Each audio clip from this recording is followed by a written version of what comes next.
اب جو بڑے زور و شور سے جو مسئلہ چل رہا ہے وہ مسلمانوں کی مسجدوں پر قبضے کا چل رہا ہے۔ کسی بھی مسجد کو اٹھا کر کے کہہ دیا جاتا ہے کہ یہ مسجد تو پہلے مندر تھی اور اس مسجد کے نیچے مندر کے کھنڈرات موجود ہیں، اور پھر اس کی کھدائی کا حکم دے دیا جاتا ہے۔ تو ہمیں سب سے پہلے تو قانون سے واقفیت ہمیں ہونی چاہیے۔ ہم مسلمانوں کا سب سے بڑا المیہ یہ ہے کہ ہم تعلیم پر زور نہیں دیتے، نہ ہم چھان بین کی کوشش کرتے ہیں۔ بس جو ہم کو دکھایا جاتا ہے، جو ہم کو سنایا جاتا ہے میڈیا کی طرف سے، حکومت کی طرف سے، بس ہم اس کو جو ہے سن لیتے ہیں اور اس پر یقین کر بیٹھتے ہیں۔ تعلیم پر ہماری توجہ نہیں ہے۔ اگر ہم تعلیم میں آگے ہوتے تو ہم ہر میدان میں آگے ہوتے۔ تو سب سے پہلے ابھی جو تازہ مسئلہ جو چل رہا ہے وہ گیان واپی مسجد کے تعلق سے چل رہا ہے۔ سب سے پہلے تو یہ بات سمجھیں کہ گیان واپی کیا یہ مسجد کا نام ہے؟ سب یہ سمجھتے ہیں کہ گیان واپی ایک مسجد کا نام ہے، حالانکہ ایسا نہیں ہے۔ گیان واپی ایک محلے کا نام ہے۔ گیان واپی کیا ہے؟ ایک محلے کا نام ہے۔ اس کے اندر ایک مسجد موجود ہے، اسی کی طرف نسبت کرتے ہوئے اس مسجد کو گیان واپی کہا جاتا ہے، اور وہ بہت پرانی مسجد ہے، سینکڑوں سال پرانی مسجد ہے۔ گیان اور واپی یہ دو لفظ ہیں، یہ سنسکرت کے لفظ ہیں۔ گیان کے معنی آتے ہیں عقل، دانش، سمجھ، بوجھ، فہم، ادراک، یہ اس کے معنی ہیں۔ اور واپی کے معنی آتے ہیں باولی، بڑا حوض، بڑا تالاب، یہ واپی کے معنی ہیں۔ تو ہندوؤں کا عقیدہ یہ ہے کہ ان کے مہادیو جی اپنی عقل کے زور سے اس باولی میں چلے گئے تھے۔ ایک باولی اور بڑا تالاب وہاں پر موجود تھا، اس کے اندر چلے گئے تھے اور پھر اس میں سے واپس نہیں آئے۔ تو اس وجہ سے اس محلے کا نام گیان واپی پڑ گیا۔ اسی محلے کے اندر وہ مسجد موجود ہے جس کے جو ہے متعلق آج کل بڑی بحث گرما گرم ہے ملک کے اندر، اور یہ ابھی کا مسئلہ نہیں ہے، یہ سوئیوں سال سے چل رہا ہے مسئلہ۔ وہ جو مسجد ہے اس مسجد کے متعلق پہلے سے ہی چل رہا ہے جو ہے مسئلہ کہ وہ مسجد جو ہے کہاں بنائی گئی ہے، کیا وہ مسجد مندر توڑ کر کے بنائی گئی ہے؟ ان کا دعویٰ یہ ہے، جو فرقہ پرست طاقتیں ہیں، کہ یہ مسجد اورنگزیب عالمگیر نے توڑ کر کے بنائی تھی۔ ابھی ہم اس پر بھی بات کریں گے کہ کیا اورنگزیب نے اس مندر کو توڑا تھا؟ جو ان کا دعویٰ ہے سن 1937 میں یہ جو ابھی جو معاملہ چل رہا ہے، یہ معاملہ قانونی اعتبار سے بھی درست نہیں ہے۔ قانونی جو انڈیا کا جو قانون ہے، قانون کے اعتبار سے بھی یہ مسئلہ عدالت میں لے جانے کے لائق نہیں ہے، اس کی کوئی حیثیت نہیں۔ اس لیے کہ سن 1937 میں عدالت نے یہ فیصلہ کیا تھا، گواہوں کو دیکھ کر کے اور کاغذات کو دیکھ کر کے یہ فیصلہ کیا تھا کہ یہ جو جگہ ہے، اس جگہ کا کتنا حصہ مسجد ہوگا اور کتنا حصہ مندر رہے گا۔ جو وضو خانہ ہے، وضو خانے کو مسجد کے اندر شامل مانا گیا تھا کہ یہ وضو خانہ جو حوض ہے، جس کو یہ بول رہے ہیں کہ جو وہاں پر فوارہ لگا ہوا ہے، کہ یہ کیا تھا؟ شیو لنگ تھا۔ آئی بات سمجھ میں؟ تو وہ جو حوض تھا اور وضو خانہ تھا، اس کو بھی سن 1937 میں عدالت نے یہ کہا تھا کہ یہ مسجد کا حصہ رہے گا۔ تو جب عدالت خود فیصلہ کر چکی ہے تو اب اتنے دن کے بعد میں اس مسئلے کو اٹھانا یہ قانون کے خلاف ہے نہیں ہے؟ قانون کے خلاف ہے۔ پھر اس کے بعد میں سن 1991 میں جب بابری مسجد کا معاملہ سپریم کورٹ میں پڑا ہوا تھا اور معاملہ بڑے زور و شور کے ساتھ چل رہا تھا، تو سن 1991 میں جو ہے سپریم کورٹ نے یہ فیصلہ کیا کہ سن 1947 15 اگست سن 1947 میں جو عبادت گاہ جس حال پر تھی، اس عبادت گاہ کو اسی حال پر رکھا جائے گا۔ جو مندر تھا وہ مندر رہے گا اور جو مسجد تھی وہ کیا رہے گی؟ مسجد رہے گی، سوائے بابری مسجد کے۔ بابری مسجد کے معاملے کو اس سے الگ رکھا گیا۔ تو اب دیکھیے جب سن 1991 میں یہ فیصلہ آ گیا تو اس کے بعد میں کسی مسجد کو یہ کہنا کہ یہاں پر پہلے مندر تھا تو یہ درست ہے قانون کے اعتبار سے؟ جب ایک مرتبہ فیصلہ ہو چکا سپریم کورٹ میں تو اب جو مسجد ہے وہ مسجد ہی رہے گی، جو مندر ہے وہ کیا رہے گا؟ مندر ہی رہے گا۔ اب کسی مندر کو کوئی مسلمان یہ کہنے لگے کہ یہ پہلے کیا تھی؟ مسجد تھی، تو یہ ٹھیک ہوگا؟ نہیں ٹھیک ہوگا۔ چنانچہ ہم یہ کہنا چاہتے ہیں سپریم کورٹ سے کہ جب ایک مرتبہ یہ فیصلہ آ چکا تو سپریم کورٹ کو خود اس معاملے میں انوالو ہونا چاہیے اور اپنے یہاں پر اس معاملے کو طلب کرنا چاہیے اور یہ کہنا چاہیے کہ یہ جو مقدمہ جو قائم کیا گیا ہے، جو دعویٰ قائم کیا گیا ہے، یہ بالکل بیکار ہے، اس کی کوئی حیثیت نہیں ہے، اس لیے کہ سن 1991 کے ایکٹ کے تحت اس کی کوئی حیثیت باقی نہیں رہتی۔ چنانچہ سپریم کورٹ کے ایک وکیل ہیں، ان کا نام ہے رویندر کمار۔ رویندر کمار یہ کہتے ہیں کہ عدالت کو اس دعوے کو قبول ہی نہیں کرنا چاہیے تھا اور سپریم کورٹ خود اس معاملے میں انوالو ہو اور کہے کہ پورے ہندوستان کے اندر کسی بھی جگہ کسی مذہبی عبادت گاہ، چاہے مندر ہو یا مسجد ہو، اس کے متعلق کوئی اس طریقے کی بات کرتا ہے تو سپریم کورٹ خود اپنی طرف سے یہ قانون بنائے کہ ایسے تمام معاملات کالعدم ہوں گے، بیکار ہوں گے، اس کی کوئی حیثیت نہیں رہے گی۔ تو آپ لوگوں نے جان لیا کہ قانونی اعتبار سے اس دعوے کی کوئی حیثیت نہیں ہے، لیکن منمانی کے زور پر اور جو ہے طاقت کے زور پر کوئی کچھ بھی کر سکتا ہے۔ تو پہلی بات تو یہ ہو گئی کہ کیا گیان واپی مسجد کے متعلق جو دعویٰ قائم کیا گیا ہے وہ قانونی اعتبار سے ٹھیک بھی ہے یا نہیں ہے؟ تو قانونی اعتبار سے اس کی کوئی حیثیت نہیں ہے۔ دوسری بات، کیا گیان واپی مسجد کی جگہ پر پہلے مندر تھا اور اس کو اورنگزیب عالمگیر نے توڑ کر کے وہاں پر ایک مسجد بنائی تھی؟ کیا یہ بات درست ہے؟ تو ہم دیکھتے ہیں کہ جلال الدین اکبر یہ اورنگزیب عالمگیر کے پردادا ہیں۔ اکبر بادشاہ تھا نا ہندوستان کا، اکبر بادشاہ جن کا نام تھا جلال الدین اکبر، یہ اورنگزیب عالمگیر کے کیا ہیں؟ پردادا۔ ان کا دور حکومت سن 1556 سے لے کر کے سن 1605 عیسوی تک ہے، یعنی تقریباً 50 سال حکومت کی۔ سن 1556 عیسوی سے لے کر کے سن 1605 عیسوی تک ان کا دور حکومت ہے۔ اکبر کا بیٹا ہے جہانگیر اور جہانگیر کا بیٹا ہے شاہجہاں اور شاہجہاں کے بیٹے کون ہیں؟ اورنگزیب عالمگیر۔ تو دیکھیے اکبر کے زمانے میں بھی وہ مسجد موجود تھی، اکبر کے زمانے میں بھی وہ مسجد کیا تھی؟ موجود تھی، اور اس کا اندازہ اس بات سے لگایا جا سکتا ہے، تاریخ کی کتابوں کے اندر موجود ہے کہ اکبر کے زمانے میں بنارس کے ایک ولی تھے، ایک قطب تھے، ان کا نام تھا سید مخدوم شاہ طیب بنارسی، ان کا نام تھا۔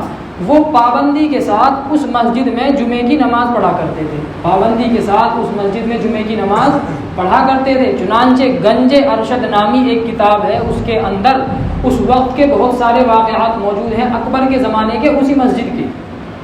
تو اتنی بات تو طے ہو گئی کہ یہ مسجد اورنگزیب سے پہلے موجود تھی، اکبر کے زمانے میں وہ مسجد موجود تھی، اور اورنگزیب عالمگیر جو ہے یہ کیا ہیں؟ پڑپوتے ہیں اکبر کے۔ تو بتلائیے کیا یہ دعویٰ درست ہو سکتا ہے کہ اورنگزیب نے اس مسجد کو جو ہے وہاں پر کوئی مندر ہو اور اس مندر کو توڑ کر کے بنایا ہو؟ یہ دعویٰ درست ہو سکتا ہے جب وہ مسجد پہلے سے موجود ہے وہاں پر؟ لیکن اس بات کا کہیں کوئی ثبوت نہیں ملتا کہ وہ مسجد بنائی کب گئی، لیکن اکبر کے زمانے میں موجود تھی مسجد۔ اور اکبر کا دور حکومت کیا ہے؟ سن 1556 سے لے کر کے سن 1605 عیسوی تک، اور اورنگزیب عالمگیر کا جو دور حکومت ہے وہ سن 1658 عیسوی سے لے کر کے سن 1707 عیسوی تک یہ دور حکومت ہے۔ تو اب بتلائیے اس دعوے کے اندر کتنی سچائی ہو سکتی ہے کہ وہاں پر کوئی مندر موجود تھا اور پھر اس کو توڑ کر کے کوئی مسجد بنائی گئی؟ کوئی سچائی موجود ہے اس کے اندر؟ اور یہ کہا جاتا ہے کہ اورنگزیب عالمگیر نے مندروں کو توڑا۔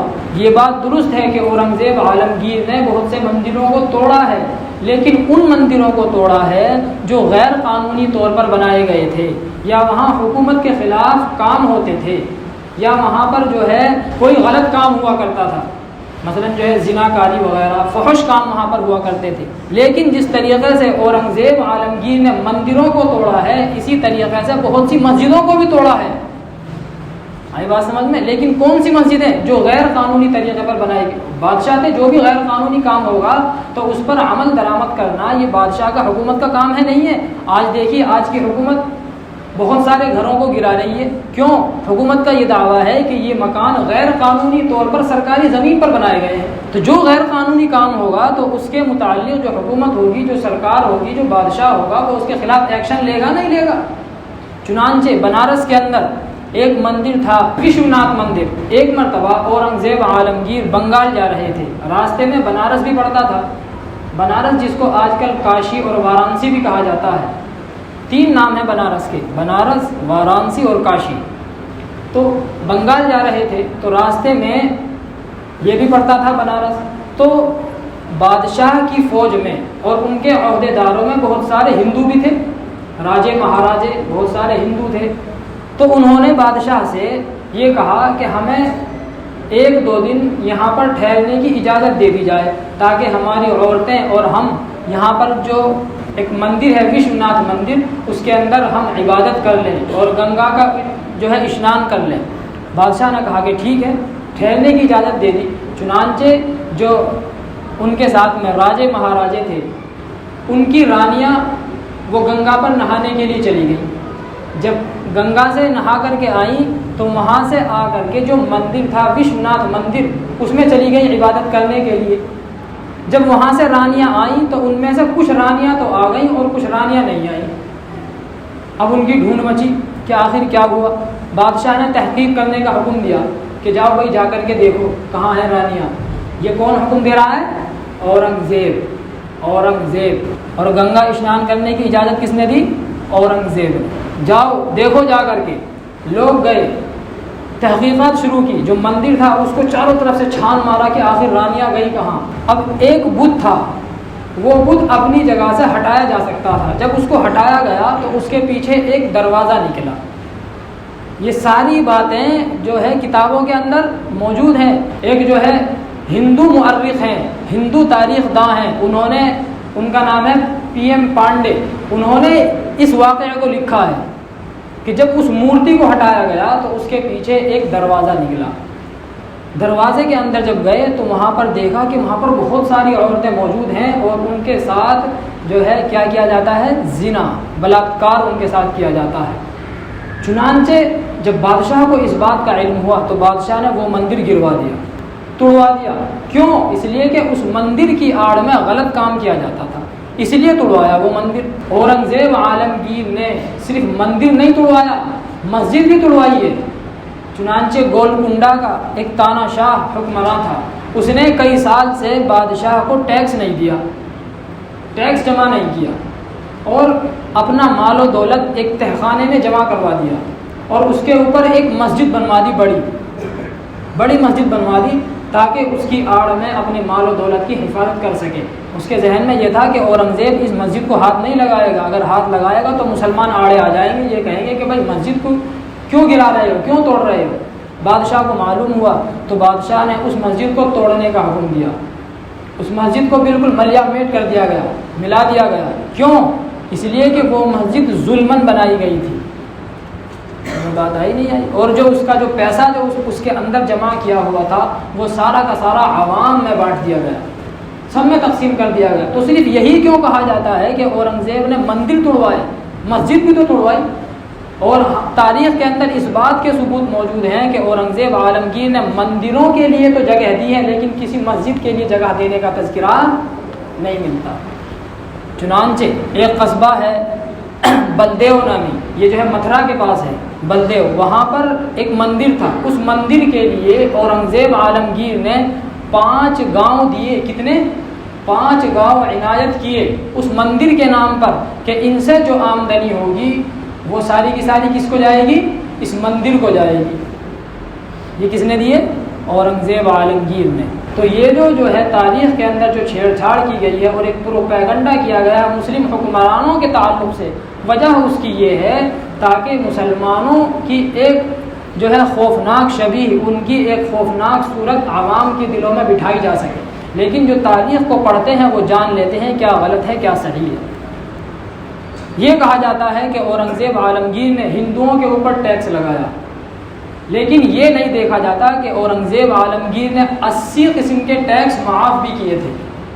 80 قسم کے ٹیکس کیا کیے تھے؟ معاف. گنگا اسنان کا جو ٹیکس تھا وہ معاف کیا. گنگا میں ہندو نہانے کے لیے جاتے تھے تو اس پر ٹیکس لیا جاتا تھا, تو اورنگزیب عالمگیر نے اس کو معاف کیا. سمجھ میں بات آئی؟ گنگا کے اندر جو ہندو اپنے مردے کو بہایا کرتے تھے اس پر ٹیکس لیا جاتا تھا, لیکن اورنگزیب عالمگیر نے اس کو معاف کیا. 80 قسم کے ٹیکس جو ہے اورنگزیب عالمگیر نے معاف کیے, اور جو تھوڑا بہت جو ٹیکس لگایا وہ اس وجہ سے لگایا کہ مسلمانوں سے تو زکوٰۃ لی جاتی تھی. کیا اب بھی لی جاتی ہے زکوٰۃ؟ مسلمانوں سے زکوٰۃ لی جاتی ہے. اگر ہندوؤں کے اوپر بھی زکوٰۃ کو لازم قرار دیا جاتا تو یہ کہتے کہ بھئی یہ تو جو ہے اپنی تعلیم کو اور اپنی ایک مذہبی چیز کو ہمارے اوپر تھوپ رہے ہیں. تو اورنگزیب عالمگیر نے کسی کے مذہب میں کوئی مداخلت نہیں کی, اور ان سے یہ کہا کہ بھئی تم سے زکوٰۃ تو نہیں لی جائے گی, لیکن ملک کو چلانے کے لیے کچھ نہ کچھ تو چاہیے نا, مال و دولت.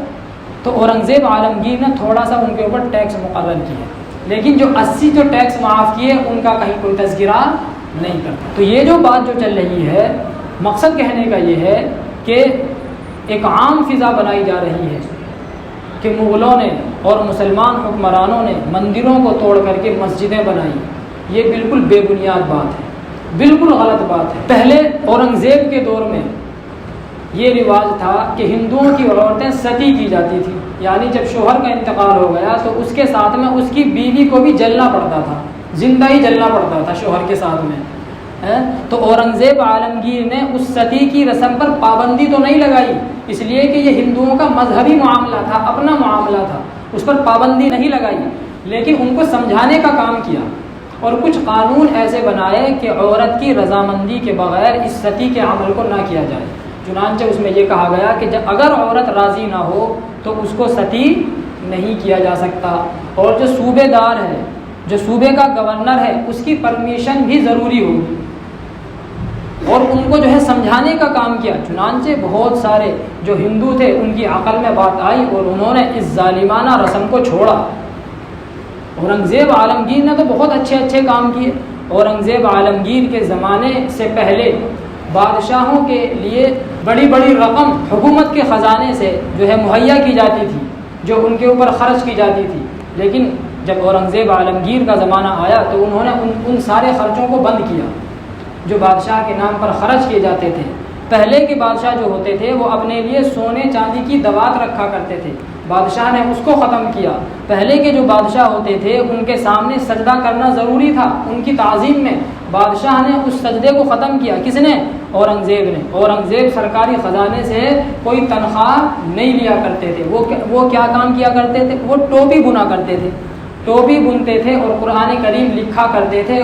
اس قرآن کریم کو بیچ کر کے, ٹوپی کو بیچ کر کے جو آمدنی ہوتی تھی اس سے اپنا گزارا کیا کرتے تھے. سب سے دیندار حکمراں جو مسلمانوں کا ہندوستان کے اندر گزرا وہ کون تھا؟ اورنگزیب عالمگیر. اورنگزیب عالمگیر نے اپنے دور حکومت کے اندر ایک کتاب لکھوائی, اس کا نام ہے فتاوی ہندیہ. فتاوی ہندیہ جو علماء کے یہاں ایک بڑا مقام رکھتی ہے. ہر عالم کے یہاں پر وہ اس کتاب کا موجود ہونا ضروری ہے. جب تک وہ کتاب موجود نہیں ہوتی تو آدمی صحیح طریقے سے فتویٰ نہیں دے سکتا. یہ علمی کارنامہ کس کا تھا؟ اورنگزیب عالمگیر کا. اورنگزیب عالمگیر رحمۃ اللہ علیہ نے ایک مرتبہ یہ اعلان نکالا, بھائی ہم کو ایک باورچی کی ضرورت ہے. باورچی کی بہت ساری درخواستیں آئیں. سب کا خیال یہ تھا کہ ہم بادشاہ کے یہاں پر باورچی بنیں گے, کھانا پکائیں گے تو ہم تو مالدار ہو جائیں گے, بہت زیادہ تنخواہ بہت زیادہ ہوگی, بڑے اچھے کھانے پکتے ہوں گے, بڑا مزہ آئے گا. سارے کے سارے باورچی ہنسی خوشی آ گئے. اب بادشاہ نے کہ یہاں پر جو ہے بادشاہ نے کہا کہ بھائی کھچڑی پکانا اور 1 پاؤ, کتنی؟ 1 پاؤ کھچڑی پکانا.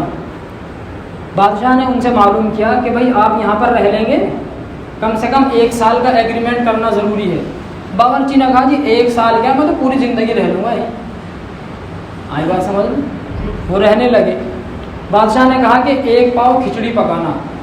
اس نے سوچا کہ بھائی بادشاہ کی طبیعت خراب ہوگی اس لیے کھچڑی, اب وہ روزانہ ہی کھچڑی, صبح شام کھچڑی, صبح شام کھچڑی, صبح شام کھچڑی. اب وہ پکتی کتنی تھی؟ 1 پاؤ جو بادشاہ کے لیے جاتی وہ آتی نہیں بچ کر کے. اب وہ سوچتا بھائی یہاں تو جو ہے مجھے ہی نہیں مل رہا کھانے کے لیے, تو میرے بیوی بچوں کو کیا ملے گا. اب اس نے کیا کیا, اگلے دن برابر کا نمک ڈال دیا. 1 پاؤ کھچڑی 1 پاؤ نمک. اس میں ڈال دیا. اب بادشاہ کے سامنے گیا, اس کے دماغ میں یہ تھا کہ بادشاہ پریشان ہو کر کے مجھ کو بھگا دے گا یہاں سے. اب بادشاہ نے کھا لیا چپ چاپ, کچھ نہیں کہا. شام میں بالکل پھیکی بنا دی کھچڑی, اگلے دن نمک ڈال دیا, پھر شام میں پھر پھیکی بنا دی کھچڑی. بادشاہ نے ان کو بلایا, غصہ نہیں ہوئے, کچھ نہیں کہا, بلایا اور یہ کہا بھائی آخر معاملہ کیا ہے, آپ بتائیے کہ معاملہ کیا ہے. آپ طے کر لو کہ مجھ کو برابر کا روزانہ نمک ہی ڈالنا ہے, یا یہ طے کر لو کہ مجھ کو روزانہ بالکل پھیکی کھچڑی بنانی ہے.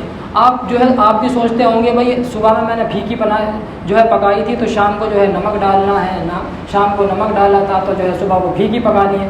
بلا وجہ آپ کا بھی ٹائم خراب. وہ رونے لگا اور کانپنے لگا اور کہنے لگا کہ جی مجھے معاف کر دیجئے, میں تو یہاں پر اس لیے آیا تھا کہ مجھ کو تو اچھی نوکری مل گئی بادشاہ کے یہاں پر, میری تو جو ہے پشتیں جو ہے کامیاب ہو جائیں گی, خوب مال و دولت ملے گا, لیکن یہاں پر آیا یہاں تو کھانے کے لیے نہیں مل رہا, مال تو تب ملے گا. تو بادشاہ نے کہا اچھا یہ بات ہے. تو بادشاہ نے کہا کہ آج کھچڑی کچھ اور فالتو پکا لینا. اس نے پکا لی. بادشاہ نے 7 جگہ اس کھچڑی کو تقسیم کیا, تھوڑی تھوڑی 2 لقمے کھچڑی 7 پلیٹوں میں رکھوائی اور اس سے کہا کہ جو ہمارے جو حکام ہیں وزیر ہیں ان کے پاس لے کر کے جاؤ. اب وہ سب کے پاس گئے, سارے وزیر خوش ہو گئے کہ بھائی زندگی میں پہلی مرتبہ بادشاہ کے یہاں سے تحفہ آیا ہے. یہ نہیں دیکھا جاتا کہ تحفہ ہے کیا, یہ دیکھا جاتا ہے کہ تحفہ بھیجنے والا کون ہے. وہ سارے خوش ہو گئے, سب نے جو ہے اس کو بہت انعام دیا, اشرفیہ دی ہزاروں لاکھوں کی تعداد میں.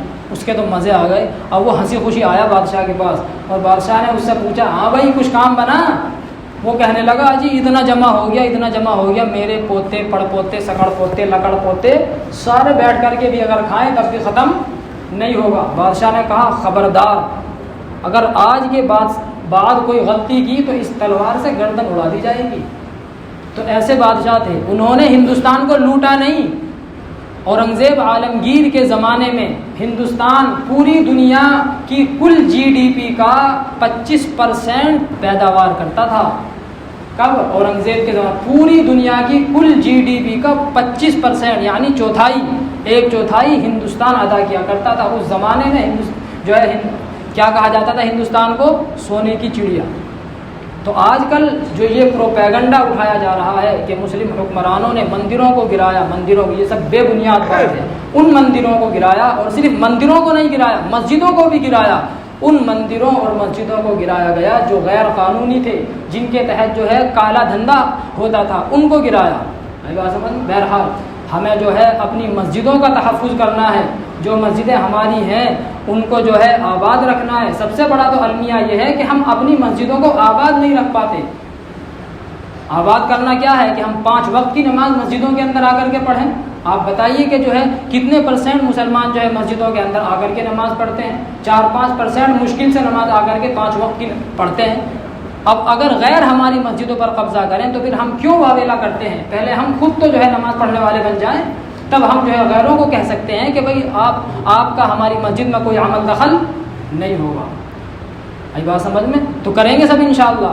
اللہ تبارک و تعالی ہماری تمام مساجد کی حفاظت فرمائے اور غیروں کے فتنوں سے, ان کی سازشوں سے, ان کے پروپیگنڈے سے ہم سب کی حفاظت فرمائے.